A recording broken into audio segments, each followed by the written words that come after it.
Hello, അസ്സലാമു അലൈക്കും വറഹ്മത്തുള്ളാഹി. ഉസ്താദേ, ഒരു സംശയം കേട്ടോ.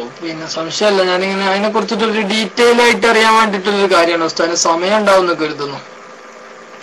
ഇപ്പൊ സാധാരണയായിട്ട് ഈ വഹാബികളൊക്കെ പറയുന്നൊരു വിഷയമുണ്ട്, മനുഷ്യ കഴിവിന്, സൃഷ്ടി കഴിവിന്, അങ്ങനെ ഒരു വിഷയം. സത്യത്തിൽ അങ്ങനെ ഒരു കഴിവുണ്ടോ ഉസ്താദ്? ഇങ്ങനെ മനുഷ്യ കഴിവ് പറഞ്ഞൊരു കഴിവ്, പിന്നെ മനുഷ്യ കഴിവിന് അല്ലാത്തൊരു കഴിവ്, അള്ളാഹുവിനൊരു കഴിവ്, അങ്ങനെ ഈ കഴിവുകളെ അങ്ങനെ നമ്മുടെ പൂർവ്വകാലത്തെ ഏതെങ്കിലും പണ്ഡിതന്മാരങ്ങനെ വേർതിരിച്ചിട്ടുണ്ടോ? ശരിക്ക് അങ്ങനെ ഒരു കഴിവ്, മനുഷ്യ കഴിവ്, അള്ളാഹ്ക്ക് ചില കാര്യങ്ങളെങ്കിലും അങ്ങനെ മനുഷ്യർക്ക് കഴിവ് വെച്ചു കൊടുക്കുന്നത്, അത് ശിർക്കല്ല? ശരിക്കും അതിന്റെ ഒരു അടിസ്ഥാന വെച്ച് നോക്കുമ്പോൾ അതൊരു ശിർക്കല്ല ഉസ്താദ് എന്നൊരു സംശയം. അസ്സലാമു അലൈക്കും വറഹ്മത്തുള്ളാഹി. സംശയമല്ല, ഇഷ്ടം എല്ലാവർക്കും ഒന്ന് മനസ്സിലായിക്കോട്ടെ എന്നുള്ളൊരു രീതിയിൽ ചോദിച്ചതായിരിക്കും എന്ന് മനസ്സിലാക്കുന്നു.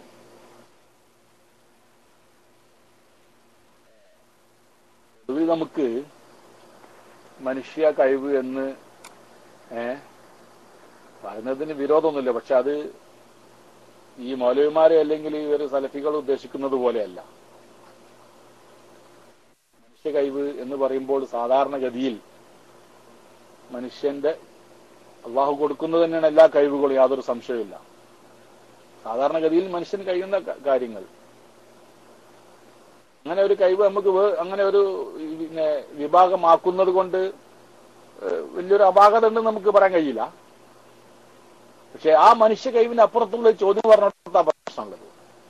കഴിവുകൾ നമുക്ക് വേണമെങ്കിൽ സൗകര്യത്തിന് വേണ്ടി മനസ്സിലാക്കാൻ വേണ്ടി അങ്ങനെ രണ്ടാക്കുന്നത് കൊണ്ട് കുഴപ്പമൊന്നുമില്ല. ഇപ്പൊ സാധാരണഗതിയിൽ മുഅ്ജിസത്ത് എന്ന് പറഞ്ഞാൽ എന്താ നമ്മൾ പറയാല്? മുഅ്ജിസത്ത് അല്ലേ? മുഅ്ജിസത്ത് എന്ന് പറഞ്ഞാൽ എന്താ? നിങ്ങൾ അർത്ഥം പറയും. എന്താ മുഅ്ജിസത്ത് എന്ന് പറഞ്ഞാൽ? അമാനുഷികം അല്ലേ? അമാനുഷികം, അങ്ങനല്ലേ പറയല്? അമാനുഷികം എന്ന് പറഞ്ഞാൽ എന്താ? സാധാരണഗതിയിൽ മനുഷ്യന് കഴിയുന്നതിന്റെ അപ്പുറത്തുള്ളത്. അന്നൽക്കുന്നോട് വിരോധമൊന്നുമില്ല. പക്ഷെ ഇവർ ശിർക്കും തൗഹീദുമായിട്ട് അതിനെ കൂട്ടിക്കെട്ടിയതാണ് പ്രശ്നമുണ്ടായത്.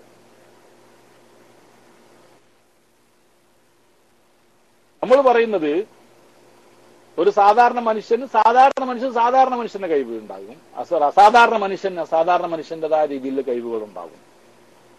അതുകൊണ്ട് ഏത് മനുഷ്യന്റെ കഴിവുകളാണ് നിങ്ങൾ കണക്കിലെടുക്കുന്നത് നിങ്ങളുടെ ഈ മാനദണ്ഡത്തിൽ? അതായത് മനുഷ്യ കഴിവിന് അപ്പുറത്തുള്ളത് ചോദിച്ചാൽ ശിർക്കാകുമെന്ന് പറഞ്ഞാൽ, അപ്പൊ ഏത് മനുഷ്യന് സാധാരണ മനുഷ്യന്റെ കഴിവിന്റെ അപ്പുറത്തുള്ളതാണ് അസാധാരണ മനുഷ്യന്റെ കൈ അപ്പുറത്തുള്ളതോ? ഇവരതൊന്നും വ്യക്തമാക്കാറില്ല. നമ്മൾ പറയുന്നത് എന്താ? അല്ലാഹു സുബ്ഹാനഹു വ തആല അസാധാരണ മനുഷ്യർക്ക് അസാധാരണമായ വിധത്തിലുള്ള കഴിവുകൾ നൽകുന്നുണ്ട്. അത് അവരോട് ചോദിക്കുന്നതുകൊണ്ട് എന്താ വിരോധം? സാധാരണ മനുഷ്യർക്ക് സാധാരണ വിധ കഴിവുകൾ ഉണ്ടാവാറുണ്ട്. ആ കഴിവുകൾ അവർ ചോദിക്കുന്നത് എന്താ കുഴപ്പം? ഒരു കുഴപ്പമില്ല. പിന്നെന്താ പ്രശ്നം? നമ്മള് സുന്നത്തെ ജമാഅത്ത് ഇസ്ലാം പഠിപ്പിക്കുന്നത് എന്താ? ദിവ്യത്വം കൽപ്പിച്ചുകൊണ്ട്, അതായത് സ്വയം കഴിവുണ്ടെന്നോ അല്ലെങ്കിൽ ഇലാഹിന്റെ ഏതെങ്കിലും ഒരു സിഫത്ത്, ഒരു ഗുണത്തിനെ ചാർത്തിക്കൊണ്ടുള്ള രീതിയിലുള്ള ചോദ്യമാണ് ഇസ്ലാം വിലക്കുന്നത്. അവിടെയാണ് ശിർക്ക് വരുന്നത്. മനസ്സിലായില്ലേ? എത്ര ആൾക്കാർ ചോദിച്ചിട്ടുണ്ടാവും ഈസാ നബി അലൈഹി സ്വലാമിനോട്, നിങ്ങൾ മരിച്ചവരും ജീവിപ്പിച്ചു തരുമോ? അല്ലെങ്കിൽ നിങ്ങൾ എന്റെ കുഷ്ഠരോഗം ഒന്ന് മാറ്റി തരുമോ? എങ്ങനെ മാറ്റിയത്? മരുന്ന് തന്നിട്ടല്ല, അമാനുഷികമായ രീതിയിലൂടെ കുഷ്ഠരോഗം മാറ്റി തരുമോ? അല്ലെങ്കിൽ മരിച്ചവരെ ജീവിപ്പിച്ചു തരുമോ? അല്ലെ എന്റെ അന്ധത നീക്കി തരുമോ എന്ന് ഈസാ നബി ചോദിച്ചിട്ടുണ്ട് ഇല്ലാന്ന് ഏതെങ്കിലും മൗലവിക്ക് പറയാൻ കഴിയോ? എങ്ങനെ പറയാൻ കഴിയാ? എത്രയോ ചോദിച്ചിട്ടുണ്ട് ബനി ഇസ്രായേലികള്. അവർ വാദം തന്നെ ഈസാ നബി എന്താ? ഇന്നി കദിജീത്തുക്കും വ്യായത്തിന്, നിങ്ങൾ അള്ളാഹുവിന്റെ ഭാഗത്ത് ദൃഷ്ടാന്തവുമായിട്ടാണ് ഞാൻ നിങ്ങൾക്ക് വന്നിരിക്കുന്നത്. എന്താ ദൃഷ്ടാന്തം? അല്ലെങ്കിൽ റബ്ബി ബിഇദ്നില്ലാഹ്, ഞാൻ മാറ്റിത്തരും, കുഷ്ഠരോഗം മാറ്റിത്തരും, അന്ധത മാറ്റിത്തരും, മരിച്ചവരെ ജീവിപ്പിക്കും, നിങ്ങൾ ഭക്ഷണം കഴിച്ചത് നിങ്ങളെ വാറ്റിലുള്ളത് എന്താണെന്ന് ഞാൻ പറഞ്ഞു തരും. അപ്പൊ സ്വാഭാവികമായിട്ടും ഇങ്ങനെ ഒരു വാദവുമായിട്ട് പൊതുരംഗത്തേക്ക് ഇറങ്ങുന്ന ഒരു പ്രവാചകനോട് സ്വാഭാവികമായ നിലക്കും ആ രംഗത്തുള്ള ആയിരിക്കും ആ രീതിയിൽ ചോദ്യങ്ങൾ ചോദിച്ചിട്ടുണ്ടാകുമെന്നുള്ള യാതൊരു സംശയമില്ല. എങ്കിൽ ആ ചോദ്യം ശിർക്കാവേണ്ടേ? എന്താ പറഞ്ഞത്? ശിർക്കല്ല. ശിർക്കാണെങ്കിൽ പിന്നെ അവിടെ എന്ത് ഇസ്ലാം എന്ത് തൗഹീദ് ആ പ്രവാചകന്മാർ പഠിപ്പിക്കാമെന്നത് ശിർക്ക് പഠിപ്പിക്കാനാണോ വന്നത് തുടക്കത്തിൽ തന്നെ? അപ്പൊ ഇവർക്ക് ശരിയായ നിലയ്ക്ക് എന്താണ് തൗഹീദിന്റെയും സംബന്ധം മനസ്സിലായിട്ടില്ല എന്ന് നമ്മുടെ മുൻഗാമികളെ ഉസ്താദുമാർ പറഞ്ഞത് വളരെ വ്യക്തമാണ്. അവർക്ക് എന്താണ് ഇതിൽ എവിടെ പിടിച്ചു കെട്ടണമെന്ന് അറിയില്ല. അവര് സുന്നത്ത് മാറ്റം വ്യതിചലിച്ചതോടുകൂടെ അവർക്ക് ശിർക്കും തൗഹീദും തിരിയാതെ പോയി എന്നുള്ളതാണ് ഏറ്റവും വലിയ നഷ്ടം അവർക്ക് സംഭവിച്ചതായിട്ട് നമുക്ക് മനസ്സിലാക്കാൻ സാധിക്കുന്നത്. ഇസ്ലാമിന്റെ സുന്നത്ത് മാറ്റത്തിന്റെ ദായറയിൽ നിന്ന് അതിന്റെ വൃത്തത്തിൽ നിന്ന് അവർ അകന്നതോടുകൂടെ അവർക്ക് തൗഹീദും ശിർക്കും തന്നെ അറിയാത്ത രൂപത്തിലായി. അപ്പൊ പൊതുവെ നിൽക്ക് മനുഷ്യ കഴിവ് എന്ന് പറയുന്നതിന് വിരോധമൊന്നുമില്ല. മനസ്സിലായില്ല? ചില തഫ്സീറുകളൊക്കെ കാണാൻ സാധിക്കും. അങ്ങനെ പിന്നെ മനുഷ്യനുള്ളതായിരിക്കുന്ന വാഹിന്റെ കഴിവ് കപ്പിൽ പ്രവാചകന്മാർക്ക് ചെയ്യാൻ സാധിക്കും. സാധാരണഗതിയിൽ അങ്ങനെ പറഞ്ഞ വിരോധമല്ല. പക്ഷെ എന്ത് മനസ്സിലാക്കണം? ആ മനുഷ്യ കഴിവിന്റെ അപ്പുറത്തുള്ളത് ചോദിച്ചാൽ അയാൾക്ക് ചെയ്യാൻ കഴിയുമെന്ന് വിശ്വസിച്ചാൽ അവിടെ ശിർക്ക് വന്നു എന്ന് പറഞ്ഞോട്ടാണ് അതുള്ളത്. അത് പ്രത്യേകം മനസ്സിലാക്കണം നമ്മൾ. മനസ്സിലായില്ലേ? അവിടെ നമ്മൾ പ്രത്യേകം മനസ്സിലാക്കണം. അത് അപ്പുറമുള്ളത് ചോദിച്ചാൽ ശിർക്കായി എന്ന് പറഞ്ഞത് അങ്ങനെയുള്ള ഒരു ചോദിക്കുന്നതുകൊണ്ട് മാത്രം ശിർക്ക് വരില്ല. ദിവ്യത്വം കൽപ്പിച്ചുകൊണ്ട് അവർക്ക് അമാനുഷികമായ കഴിവുകളുണ്ട് എന്ന് ദിവ്യത്വ രൂപത്തിലൂടെ അവർക്ക് സ്വയം കഴിവായിട്ടോ അല്ലെങ്കിൽ അവർ ഏതെങ്കിലും ദൈവികമായ കഴിവുകൾ അവർക്കുണ്ട് എന്ന് മനസ്സിലാക്കിയിട്ടുള്ള ചോദ്യമാണ്. ആ വിശ്വാസമാണ് ശിർക്ക്. ചോദിച്ചാൽ അത് ആ ചോദ്യം കൂടി ശിർക്കായി. നമ്മൾ മനസ്സിലാക്കേണ്ടത് മൊത്തത്തില്. അപ്പോ പിന്നെ സൃഷ്ടികളുടെ കഴിവ് എന്ന് പറഞ്ഞാലും മനുഷ്യന്റെ കഴിവ് എന്ന് പറഞ്ഞാലും അങ്ങനെ ഒരു മനസ്സിലാക്കാൻ വേണ്ടി വിഭജിക്കുന്നതുകൊണ്ടൊന്നും വിരോധമൊന്നും തോന്നുന്നില്ല. പക്ഷേ ശിർക്കും തൗഹീദുമായിട്ട് അതിനെ ബന്ധിപ്പിക്കുന്നതാണ് അബദ്ധമെന്ന് മാത്രം ഇതുമായിട്ട് ബന്ധപ്പെട്ട് ചോദിച്ച് തൽക്കാലം മൈക്ക് റിലീസ് ചെയ്യുന്നു. വിളയൂർ വെസ്റ്റ് പിന്നെ മൈക്കിന് വേണ്ടിയിട്ടാണെങ്കിൽ ഞാൻ മൈക്ക് റിലീസ് ചെയ്യാം. പിന്നെ ഇൻഷാ അല്ലാഹ് പിന്നെ ഒന്ന് എസ് അടിച്ചാൽ മതി, മൈക്കൊന്ന് അടിച്ചാൽ മതി.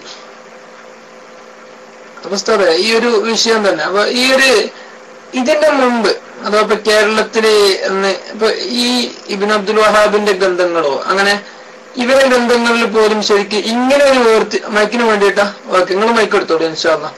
ഞാനത് കഴിഞ്ഞതിന് ശേഷം ഇൻഷാ അല്ലാഹ് ചർച്ച തുടർന്നുകൊണ്ട് എന്നറിയിക്കുന്നു. നിങ്ങൾ മൈക്ക് എടുത്തോളൂ.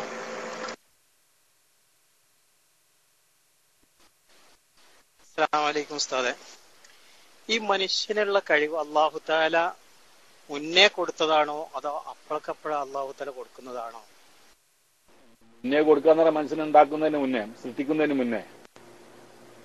അതൊന്നുകൂടി വിശദീകരിക്കും.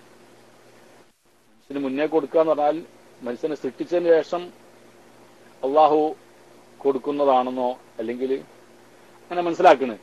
അതായത് അള്ളാഹു തആല ആ സമയത്ത് അപ്പോൾ കൊടുക്കുന്നതല്ല. ഒരു മനുഷ്യനെ സൃഷ്ടിക്കപ്പെടുമ്പോൾ തന്നെ അവന്റെ എല്ലാ കഴിവുകളും കൊടുത്തിട്ടുണ്ടോ? ഇതാണ് ചോദ്യം. എന്തെങ്കിലും എസ് അടിച്ചാൽ മതി.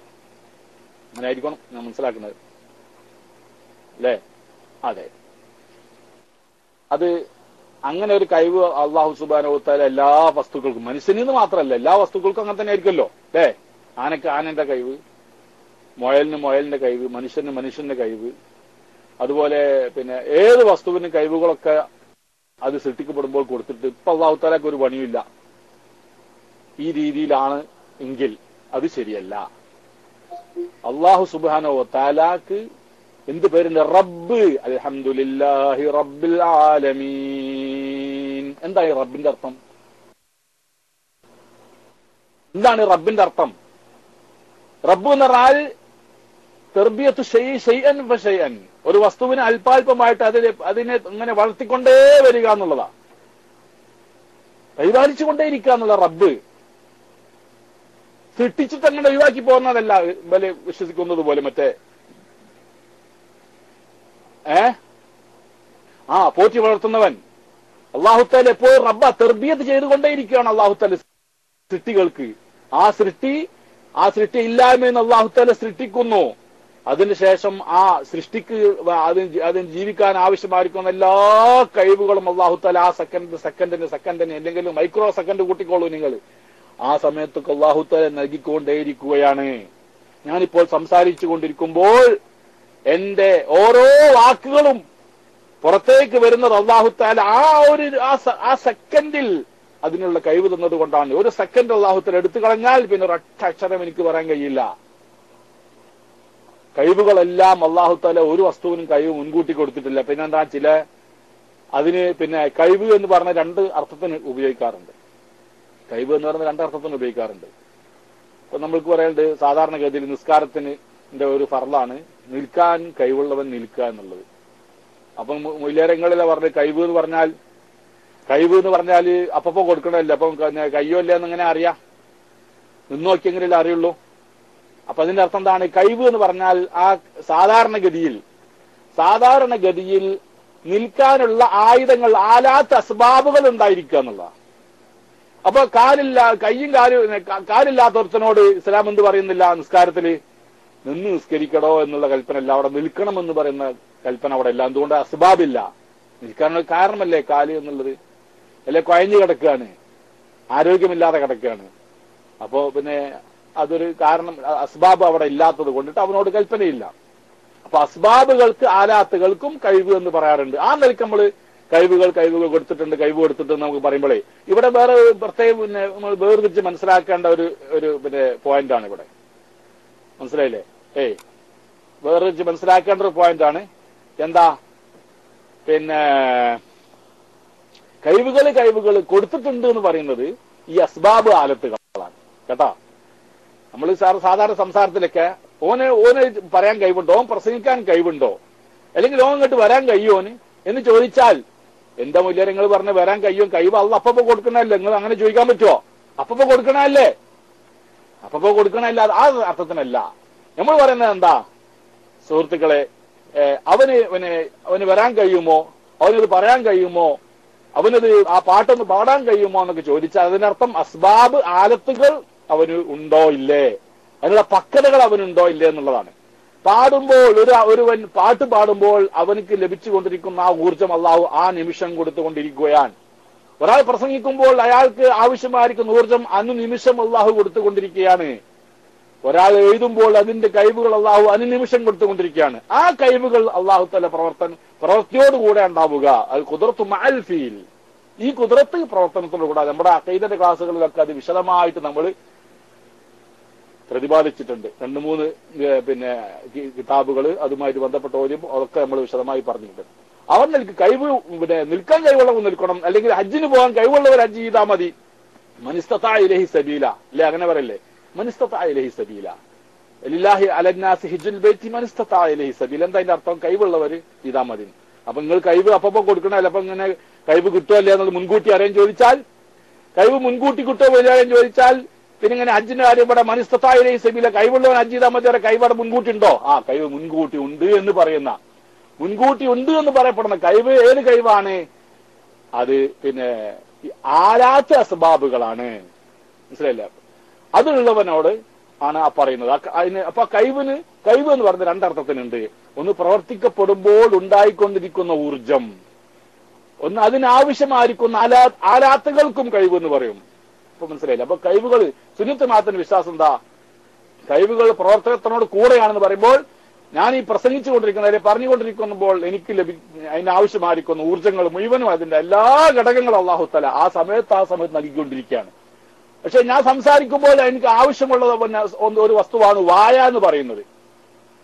അപ്പൊ എന്താ ഈ വായ ഇല്ലാത്തവൻ സംസാരിക്കുമോ എന്ന് ചോദിച്ചാൽ സംസാരിക്കാൻ കഴിയില്ല. അപ്പൊ ഈ വായനയെ സംബന്ധിച്ചിടത്തോളം എന്താ പറയാ, നമ്മുടെ വായ, നാവ് അത് ആലത്തുകളാണ്. അത് മുമ്പേ വേണം. അത് നമ്മൾ മുമ്പേ വേണമെങ്കിൽ സംസാരിക്കാൻ പറ്റുള്ളല്ലോ. അതുകൊണ്ട് അത് മുമ്പേ വേണം. പക്ഷെ സംസാരിക്കുമ്പോൾ ആ സംസാരം ഉണ്ടാവുന്നത് ആ നിമിഷം അല്ലാഹു കഴിവ് നൽകിയത് കൊണ്ടാണ്. അപ്പൊ ഞാൻ പറഞ്ഞെന്താ, അൽഹംദുലില്ലാഹി റബ്ബിൽ ആലമീൻ. റബ്ബിൽ ആലമീനാണ്. സർവ്വ ലോകങ്ങളെയും, ഒരു ലോകത്തിനെയല്ല, ഒരു മനുഷ്യ ലോകത്തിനെയല്ല, ജിന്ന് ലോകത്തിനെയല്ല, ജന്തു ലോകത്തിനെയല്ല, പറവകളുടെ ലോകത്തിന് മാത്രമല്ല, സർവ്വ ലോകങ്ങളെയും ആലമീൻ. ഉണ്ടോ? ആലം എന്ന് പറഞ്ഞാൽ തന്നെ മാസിവൽ ബാരി. എന്താ ആലം എന്ന് പറഞ്ഞാല്? മാസിവൽ ബാരി, അള്ളാഹു അല്ലാത്തതിനാണ് ആലം എന്ന് പറയാം. അപ്പൊ അള്ളാഹു അല്ലാത്ത സർവ്വ വസ്തുവിനെയും തെർബിയത്ത് ചെയ്തുകൊണ്ടിരിക്കുന്നവനാണ് അള്ളാഹു.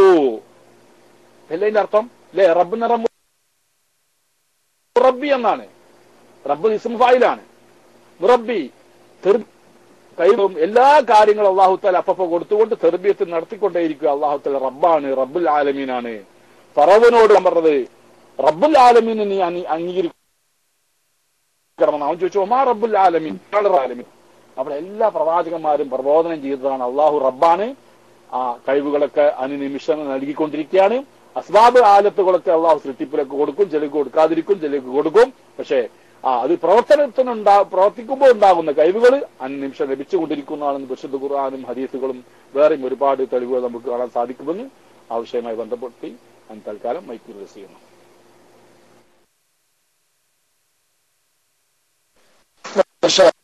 നല്ലൊരു വിശദീകരണം. അൽഹംദുലില്ലാ. അപ്പൊ ഉസ്താദ്, ഈ ഒരു വിശദീകരണത്തിൽ നിന്ന് എനിക്ക് ചെറിയൊരു വിഷയം കൂടെ മനസ്സിലാക്കാൻ താല്പര്യപ്പെട്ടു. അപ്പൊ ഈ കഴിവുകൾ തന്നെ, ഈ വിധിയും കഴിവും തമ്മിലുള്ള വ്യത്യാസം എന്താണ് ഉസ്താദ്? ഈ കഴിവുകൾ താൽക്കാലികമായിട്ട് അല്ലാഹു സുബ്ഹാനഹു വ തആല നമുക്ക് എന്തെങ്കിലും ഒരു സംഭവത്തിനിടയിൽ ഒന്ന് നടക്കുന്ന സമയത്ത് എന്തെങ്കിലും താൽക്കാലികമായിട്ട് നമുക്കൊരു എന്തെങ്കിലും ഒരു ആവശ്യാർത്ഥം അല്ലാഹു ഈ കഴിവുകൾ നമുക്ക് നൽകാതിരിക്കുന്ന പക്ഷം നമുക്ക് തരുന്നത് അതൊരു വിധിയായിട്ടാണോ പെടുക, അല്ലെങ്കിൽ അതൊരു നമുക്ക് കഴിവ് താൽക്കാലികം തന്നില്ല, അതും കൂടെ ഉസ്താദിന് പിന്നെ പറഞ്ഞു തന്നാല് ഞാൻ ചോദ്യം മനസ്സിലായെന്ന് കരുതുന്നു. ഉസ്താദിന് കഴിവും വിധിയും തമ്മിലുള്ള ഒരു വ്യത്യാസം ഒന്നും കൂടെ ഒന്ന് ഉസ്താദ് ചെറിയൊരു വിധത്തിൽ പറഞ്ഞു തരണമെന്ന് അപേക്ഷിക്കുന്നു. അസ്സലാമു അലൈക്കും. വലൈക്കും സലാം. കഴിവും വിധിയും തമ്മിൽ കെട്ടേണ്ടതില്ല. വിധികൾ എന്ന് പറഞ്ഞാൽ എന്താ? അള്ളാഹുവിന്റെ വിധി എന്ന് പറഞ്ഞാൽ, അള്ളാഹുവിന് ഖലാ ഖദർ എന്ന് പറഞ്ഞാൽ, പിന്നെ റബ്ബ് സുബ്ഹാനഹു വ തആല ആക്ക് മുൻകൂട്ടിയുള്ള അറിവാണ്. എല്ലാത്തിനെ കുറിച്ചുള്ള മുൻകൂട്ടിയുള്ള അറിവ്, അതാണ് ഖലാ. മനസ്സിലായില്ലേ? അള്ളാഹുവിന് ഏത് വസ്തുക്കളെ കുറിച്ചും അതിന്റെ മുൻകൂട്ടിയുള്ള അറിവുണ്ട്. ലോകം വരെ നടക്കാനിരിക്കുന്ന കാര്യങ്ങൾ അതുണ്ടാവുന്നതിന് മുമ്പ് അതിനെക്കുറിച്ച് അള്ളാഹുവിന് അറിവുണ്ട്.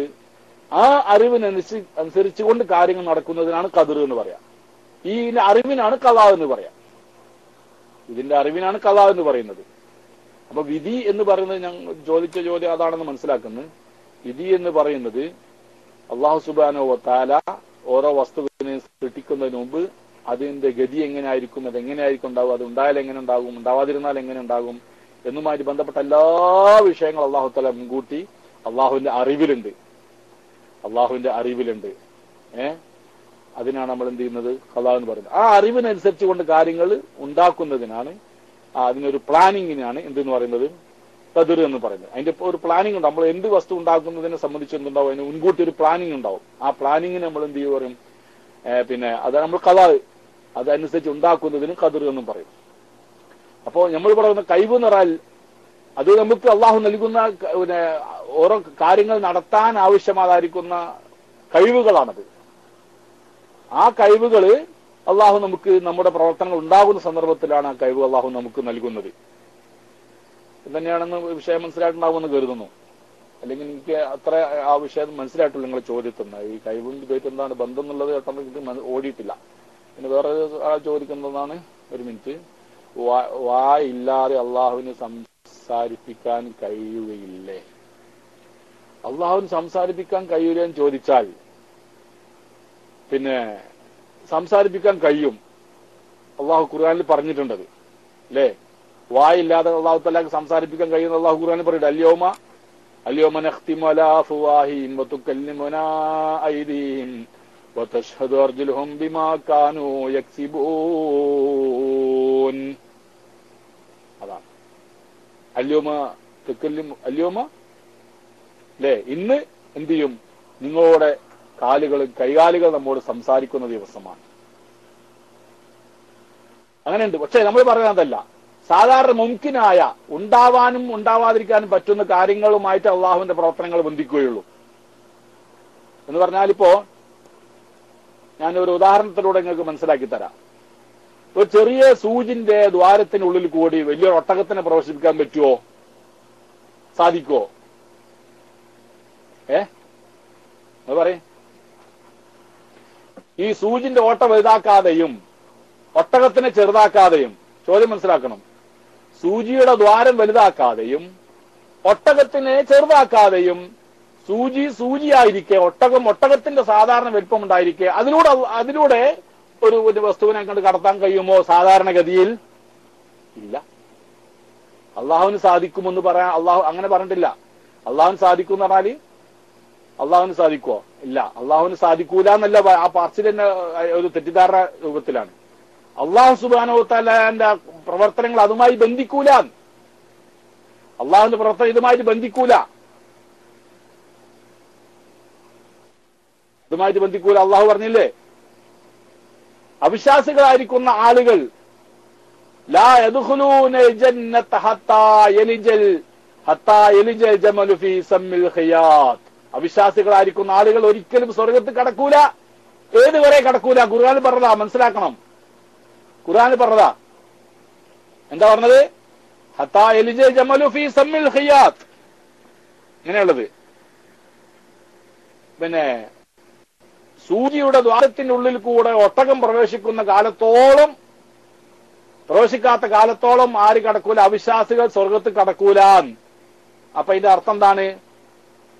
ഈ സൂചി ദ്വാരത്തിനുള്ളിൽ കൂടെ ഒട്ടകം കടക്കുന്ന ഒരു ദിവസം ഉണ്ട്, അന്നപ്പോഴേ അവിശ്വാസികളും സ്വർഗത്തിൽ കടക്കുള്ളൂ എന്നുള്ള അങ്ങനെയാണോ മനസ്സിലാക്കേണ്ടത് സുഹൃത്തുക്കളെ? അങ്ങനെ ഒരു ദിവസം വരാനുണ്ട്. സൂചിന്റെ ഉള്ളിൽ കൂടെ ഒട്ടകം കടക്കുന്നത്, ഒട്ടകത്തിന്റെ വലിപ്പമായിരിക്കെ, സൂചിയുടെ വലിപ്പമായിരിക്കെ പിന്നെ ഉള്ളിൽ കൂടെ കടക്കുന്ന ഒരു ദിവസം അന്നേ അവിശ്വാസികൾ കടക്കുള്ളൂ. അല്ല, ഒരിക്കലും കടക്കൂല എന്നുള്ളതാണ് അള്ളാഹ് പറഞ്ഞത്. ഹത്താ യലിജൽ ജമലു ഫീ സമ്മിൽ ഖിയാത്ത്. ഇതിന്റെ ആയത്തൊന്നും ഇവിടെ നിങ്ങൾക്ക് ഞാനൊന്ന് പേസ്റ്റ് ചെയ്തുതരാം. കാര്യങ്ങൾ മനസ്സിലാക്കുന്ന ഇത്തരം സംശയങ്ങളൊക്കെ നമ്മൾ ഒരുപാട് വിശദമായിട്ട് ചർച്ച ചെയ്തതാണ് സനൂസിയിലും അതുപോലെ തന്നെ നമ്മുടെ അഖീദത്ത് തഹാവിയയില്. ഇതിലൊക്കെ നമ്മൾ എന്ത് ചെയ്താണ് ചർച്ച ചെയ്തതാണ്. അപ്പോ ഇത്തരം സംശയങ്ങളൊക്കെ ഒരുപാട് ആളുകൾ ചോദിച്ചാൽ മറുപടി കൊടുത്തതാണ്. അള്ളാഹുവിന്റെ ഖുദ്റത്ത് എന്ന് പറയുന്ന സിഫത്ത് അത് മുംകിനോട് മാത്രമേ ബന്ധപ്പെടുകയുള്ളൂ, ഇല്ലാത്തതിനോട് ബന്ധപ്പെടില്ല, മുസ്തഹിലിനോട് ബന്ധപ്പെടൂല. മുസ്തഹിൽ ചെന്ന് ഉണ്ടാൻ പാടില്ലാത്തതാണ്. മുസ്തഹിൽ എന്ന് പറഞ്ഞാൽ ഉണ്ടാവാൻ പാടില്ലാത്ത, ഉണ്ടാവൽ ബുദ്ധി അനുവദിക്കൂല.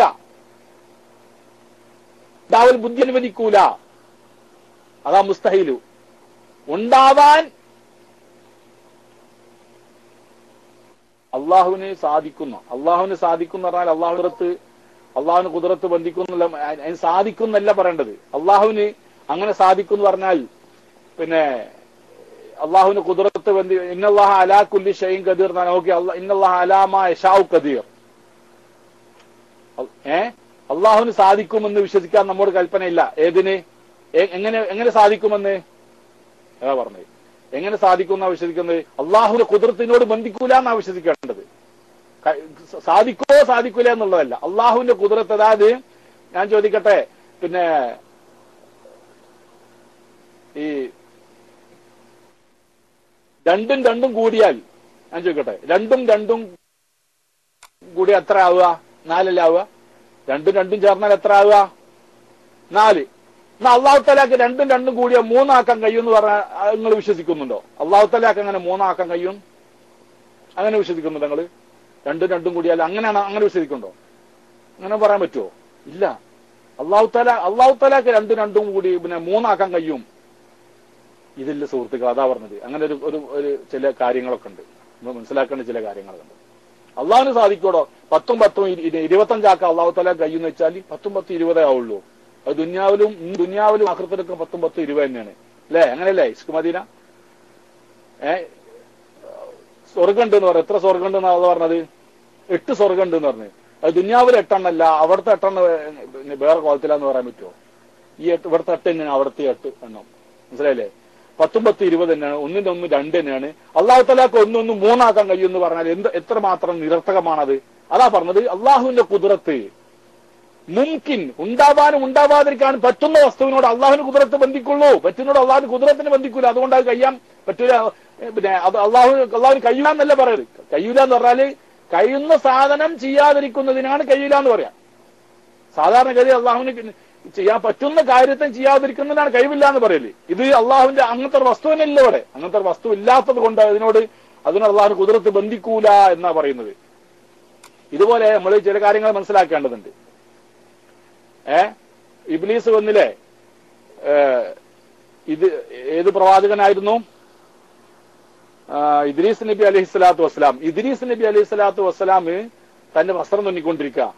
നമ്മൾ ഇത് പറഞ്ഞിട്ടുണ്ട്, നമ്മള് ബഹുമാനപ്പെട്ട സനൂസ് ഇമാമ്, അബു അബ്ദുല്ലാഹി സനൂസ് ഇമാമ് തന്റെ കിതാബിൽ ഈ വിഷയം പറഞ്ഞിട്ടുണ്ട്. ഞാൻ നമ്മളൊക്കെ ഓതിയതാണ്, നിങ്ങൾ ഉണ്ടായിരുന്നോന്ന് അറിയില്ല. സനൂസ് ഇമാമ് പിന്നെ തുന്നിക്കൊണ്ടിരിക്കുമ്പോൾ ഇദ്രീസ് ഇതേമാതിരി ഒരു ചോദ്യമായിട്ട് അള്ളാഹു താലാക്ക് ഈ എന്താണ് ആകാശഭൂമിയെ ഈ കോഴിട്ടന്റെ തോടിനുള്ളിൽ ആകാശഭൂമി അള്ളാഹു താലാക്ക് ഒതുക്കാൻ കഴിയോന്ന്, ഒരു കോഴിട്ടൻ തോടിനുള്ളിൽ അള്ളാഹു താലാക്ക് ഒതുക്കാൻ കഴിയോന്ന് ഇതും ചോദിച്ചാണ് വന്നത്. കോഴിട്ടായിക്കൊണ്ട്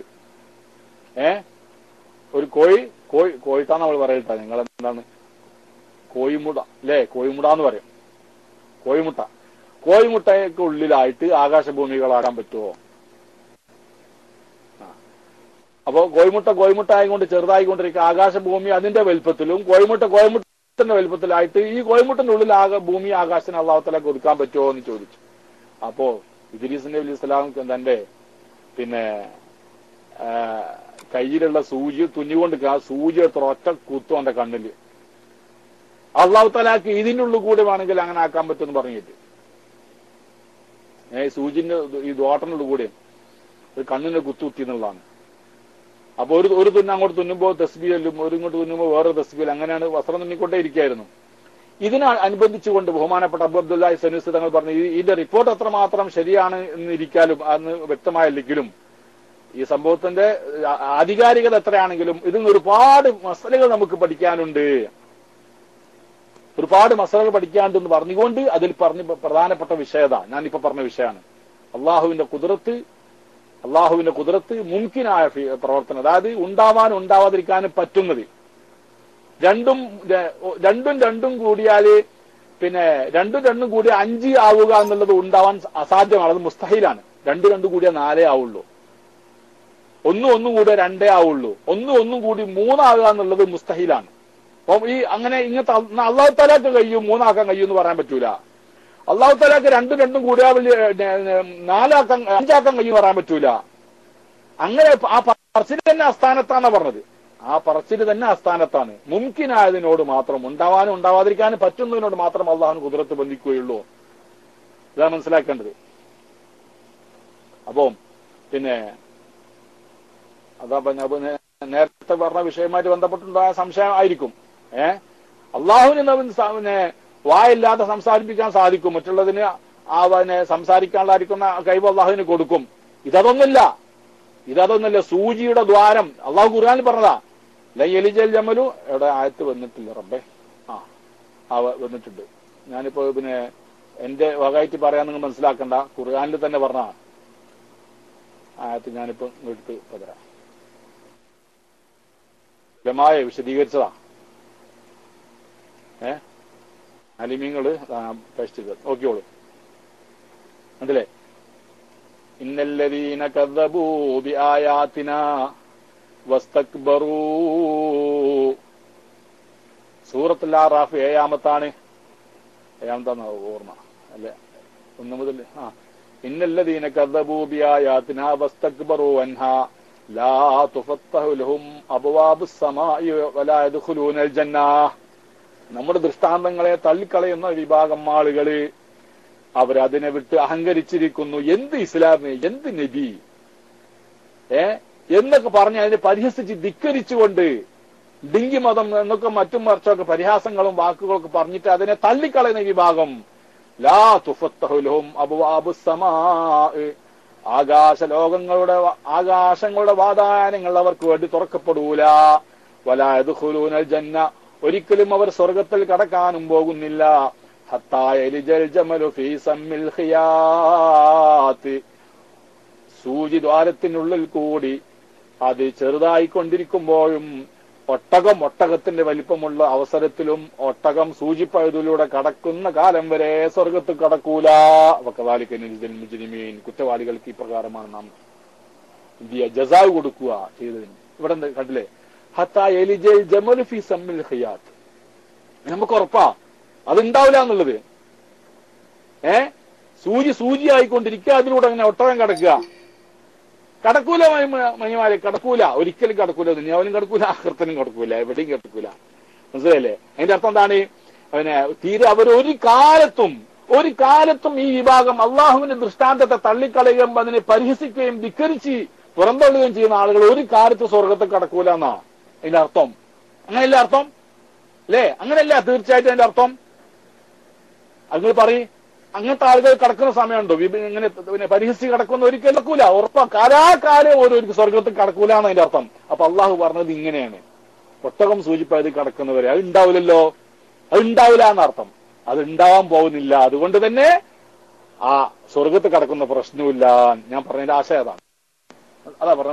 അതാണ് നമ്മൾ ഉലമാ പറഞ്ഞത്. അള്ളാഹുവിന്റെ കുദ്റത്ത്, അവന്റെ ഇറാദത്ത്, ഇത്തരം സിഫത്തുകള്, എന്താണ് ദാത്തിയ സിഫത്തുകള്, അള്ളാഹുവിന് കുദ്റത്ത് ഇറാദത്തൊന്നും മുംകിനോടല്ലാതെ മുസ്തഹിനോടും വാജിബിനോടും ബന്ധിക്കൂല. വാജിബറ ഉണ്ടാവാൻ നിർബന്ധമായതിനോട് പിന്നെ ബന്ധിക്കാനുണ്ടോ? ഉണ്ടാവും നിർബന്ധമായതിനോട് അള്ളാഹു എന്നുള്ളത് ഉണ്ടാകുന്ന നിർബന്ധമാണ്. അള്ളാഹുവിന്റെ സിഫത്തുകൾ ഉണ്ടാകുന്ന നിർബന്ധമായതാണ്. അതിനോട് കുദ്റത്ത് ബന്ധിക്കൂല എന്ന് വെച്ചാൽ അള്ളാഹു തആലാക്ക് വേറെ അള്ളാനെ പടക്കാൻ കഴിയുമോ എന്ന് ചോദിച്ചു. ആ ചോദ്യം അസ്ഥാനത്താണ്.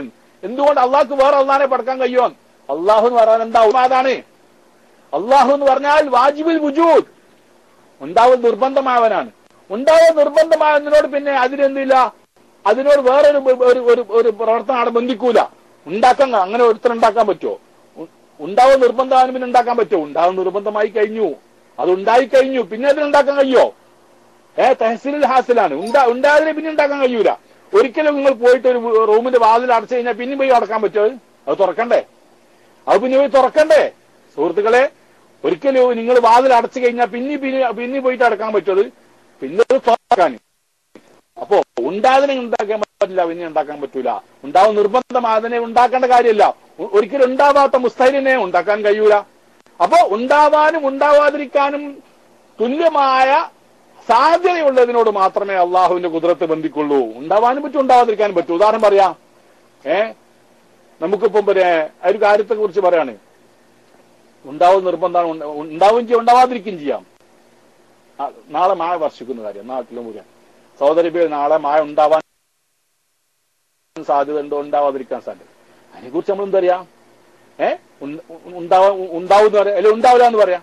ഉണ്ടാവാതിരിക്കാൻ സാധ്യത ഉള്ളതിന് അതിനെ പറ്റുള്ളൂ. ഏത് കാര്യങ്ങൾ തന്നെ, ഭൂമി, നമ്മുടെ ഈ പ്രപഞ്ചം, അത് ഉണ്ടാവാനും ഉണ്ടാവാതിരിക്കാൻ സാധ്യത ഉള്ളത്, ഉണ്ടാവാൻ നിർബന്ധമുള്ളതല്ല. അതവസരത്തില് പിന്നെ ഞാൻ പറഞ്ഞല്ലോ, രണ്ടും അഞ്ചാവുക എന്നുള്ളത് ഒരിക്കലും ഉണ്ടാവാൻ പാടില്ലാത്ത മുസ്തഹിലാണ്. അതൊരിക്കലും ഉണ്ടാവൂല. ഉണ്ടാവാൻ നിർബന്ധമാതിന് ഉണ്ടാക്കേണ്ടതില്ല.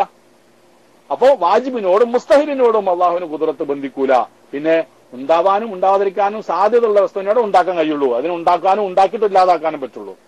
അതാ പറഞ്ഞതിന്റെ അർത്ഥം എന്ന് പിന്നെ വിഷയങ്ങൾ മനസ്സിലായിട്ടുണ്ടാകുമെന്നും കരുതുകയാണ്. അള്ളാഹുവിനെ ഇല്ലാതാക്കാൻ പറ്റുമോ എന്ന് പറയും പോലെ അതന്നെ അള്ളാഹുവിന് ഇല്ലാതാക്കാൻ പറ്റുമെന്ന് ചോദിക്കുന്നതിന് അസ്ഥാനത്താണ്. അള്ളാഹു എന്ന് പറഞ്ഞാൽ വാജിബുൽ വുജൂദാണ്, അസ്തിത്വം നിർബന്ധമായവനാണ്. അതിനൊരിക്കലും ഇല്ലായ്മ എന്നുള്ളത് ഉണ്ടാവില്ല. ഉണ്ടാവുന്ന നിർബന്ധമായവനാണ്. എല്ലാ കാലത്തും, എല്ലാ സമയത്തും, എല്ലാ ടൈമിലും ഉണ്ടാവുന്ന നിർബന്ധമായവനാണ് അള്ളാഹു സുബ്ഹാനഹു വ തആല. അതുകൊണ്ട് അവൻ ഇല്ലാതാക്കുക എന്നുള്ള പ്രശ്നം അവിടെ വരുന്നില്ല. അള്ളാഹുവിനോട് എന്ത് ചെയ്യാ? വാജിബിനോട് അള്ളാഹിന് ഖുദ്റത്ത് ബന്ധിക്കൂല പറഞ്ഞാല് വാജിബായ വസ്തുവിനെ ഇല്ലാതാക്കാൻ കഴിയൂല. അതുപോലെ ഉണ്ടാവാൻ പാടില്ലാത്ത മുസ്തഹില വസ്തുവിനെ ഉണ്ടാക്കാനും പറ്റൂല. കോംപ്ലിക്കേറ്റഡ് ആണ്. സാധാരണക്കാർക്ക് സംഗതി ആലോചിച്ചാൽ നമുക്ക് മനസ്സിലായും ചെയ്യും. മനസ്സിലായില്ല? ഞാൻ ആയത്ത് പറഞ്ഞത്. അപ്പോ ഇത്തരം കാര്യങ്ങൾ മനസ്സിലാക്കിയാൽ ഉലമാവ് നമ്മളെ പഠിപ്പിച്ച അഖീദകൾ അതനുസരിച്ച് മനസ്സിലാക്കിയാൽ മതി. നമ്മുടെ ബുദ്ധിക്ക് അനുസരിച്ചുകൊണ്ട്, നമുക്ക് അങ്ങനെ തോന്നുന്ന വസ്വാസം അനുസരിച്ചുകൊണ്ട് എല്ലാ അഖീദ മനസ്സിലാക്കേണ്ടതെന്ന് കൂടി അറിയിക്കുന്നു. ആയിക്കോട്ടെ.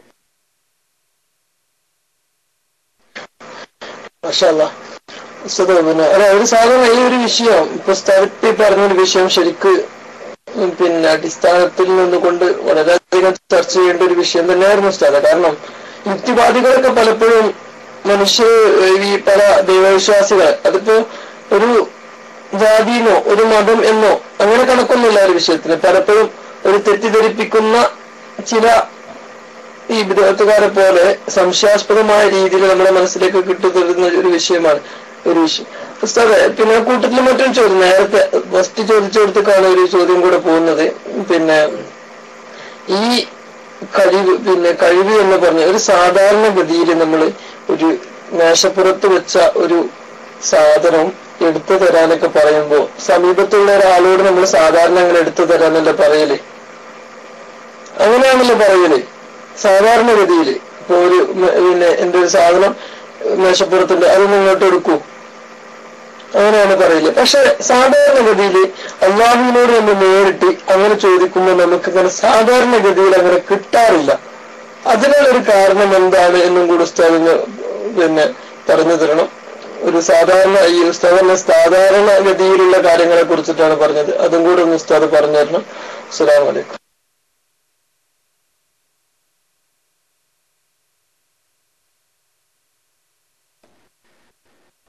സാധാരണഗതിയിലുള്ള സംഗതി എന്ന് പറഞ്ഞാൽ കാര്യകാരണങ്ങൾക്ക് വിഷയങ്ങളാ അല്ലേ? അല്ലാഹു സുബ്ഹാനഹു വ തആല ഈ ലോകം പ്രപഞ്ചം മുഴുവനും കാര്യകാരണത്തിന്റെ അടിസ്ഥാനത്തിലാണ് ബന്ധിപ്പിച്ചു നിർത്തിയിരിക്കുന്നത്. അത് അള്ളാഹുവിന്റെ ഒരു ഹിക്മത്താണ്. ഏത് കാര്യങ്ങളും കാര്യകാരണ ബന്ധത്തിന്റെ അടിസ്ഥാനത്തിലാണ്. അതില്ലാത്തത് ഏത് മാത്രമേ ഉള്ളൂ? മുഅ്ജിസത്തേ ഉള്ളൂ. കറാമത്തും മുഅ്ജിസത്തും അത് കാര്യകാരണ ബന്ധത്തിന് കീഴിൽ വരുന്നതല്ല. കാര്യകാരണത്തിന്റെ ബന്ധത്തിന്റെ അപ്പുറത്തുള്ളതാണ് മുഅ്ജിസത്തും കറാമത്തും. അല്ലാത്ത ഏത് കാര്യങ്ങളൊക്കെ എന്ത് കാര്യങ്ങൾ എടുത്താലൊക്കെ കാര്യകാരണത്തിന് ബന്ധിതമാണ്. അപ്പൊ ആ കാര്യമായിട്ട് ബന്ധപ്പെട്ടാൽ മതി. പക്ഷെ ആ കാര്യമായിട്ട് ബന്ധപ്പെടുമ്പോൾ നിങ്ങൾക്ക് ആ കാര്യം സാധിക്കാൻ വേണ്ട കഴിവുകൾ അള്ളാഹുവിന് ലഭിക്കേണ്ടതുണ്ട്. ആ വസ്തു നിങ്ങൾക്ക് ലഭിക്കാനും നിങ്ങൾക്ക് അത് കരഗതമാക്കുവാനും നിങ്ങൾക്ക് കൈകൾക്കും നിങ്ങളുടെ ശരീരത്തിന് ആരോഗ്യം ഉണ്ടാകുവാനും ആ വസ്തുവായി നിലനിൽക്കാനും അള്ളാഹുവിന് ഇറാദത്ത് ആവശ്യമുണ്ട്, അവന്റെ ഇതിനാവശ്യമുണ്ട്. അതുകൊണ്ട് ഏത് കാര്യം ചെയ്യുമ്പോൾ അള്ളാഹുവിനോട് നമ്മൾ എന്ത് ചെയ്യണം? ആ കാര്യത്തെ സമർപ്പിക്കേണ്ടതുണ്ട് അള്ളാഹുവിന്റെ സമക്ഷത്തിങ്കൽ. ചെരുപ്പിന്റെ വാറ് പൊട്ടിയാലും റബ്ബെ എനിക്ക് ചെരുപ്പ് വാറിനെ പൊട്ടിയിട്ടുണ്ട്, റബ്ബെ എനിക്ക് നല്ലൊരു ചെരുപ്പ് വേണം, എന്താ പറഞ്ഞതിന് കുഴപ്പം? പിന്നെ അള്ളാഹു തആല കൈ ഇങ്ങനെ കൊണ്ടുതരുന്നു അങ്ങനെ വിശ്വസിക്കുന്നില്ല. അങ്ങനെ ഒരു ചോദ്യത്തിൽ തന്നെ ഇല്ല എന്ന് മനസ്സിലാക്കുന്നു. അള്ളാഹു സുബ്ഹാനഹു വ തആലയോട് എന്ത് കാര്യങ്ങൾ നമ്മൾ ചെയ്യാം ചോദിക്കാം. അപ്പോൾ അള്ളാഹു സുബ്ഹാനഹു വ തആല ചില മാർഗങ്ങൾ അള്ളാഹു തആല നമുക്ക് കാണിച്ചു തരും, ചില അസ്ബാബുകൾ നമുക്ക് കാണിച്ചു തരും. സാധാരണ കാര്യങ്ങൾ എന്ന് പറഞ്ഞാൽ അതാണ് കാര്യകാരണ ബന്ധങ്ങൾ, അതാണ് സാധാരണ കാര്യങ്ങൾ. മറ്റതൊക്കെ അസാധാരണ. കാര്യകാരണങ്ങൾ ഇല്ലാതെ ഉണ്ടാവുന്നതൊക്കെ എന്താണ്? അത് അസാധാരണ കാര്യങ്ങൾ. അത് നമ്മൾ എന്ത് ചെയ്യേണ്ടതില്ല. അത് അള്ളാഹുവിന് നേരിട്ട് ചെയ്യുന്ന കാര്യങ്ങളാണ്. മറ്റതൊക്കെ അള്ളാഹു സുബ്ഹാനഹു വ തആല ഒരു സബബാക്കി വെച്ച് കൊടുത്തിട്ടുണ്ട് എന്നുകൂടെ അറിയിക്കുന്നു. തൽക്കാലം മൈക്കൂടാണ്, ഞാൻ കൂടുതൽ നീട്ടിക്കൊണ്ടു പോകുന്നില്ല. ആൾ വിളിക്കുന്നുണ്ട്, എനിക്ക് പോകാൻ സമയമാണ്, ജോലിയുള്ള സമയം, അതുകൊണ്ട് കുറച്ചിങ്ങനെ കൂടുതലായിട്ട് ഇരിക്കാൻ പറ്റില്ല എന്ന് അറിയിക്കാൻ തൽക്കാലം മൈക്ക് റിലീസ് ചെയ്യുന്നു. അസ്സലാമു അലൈക്കും വറഹ്മത്തുള്ളാഹി.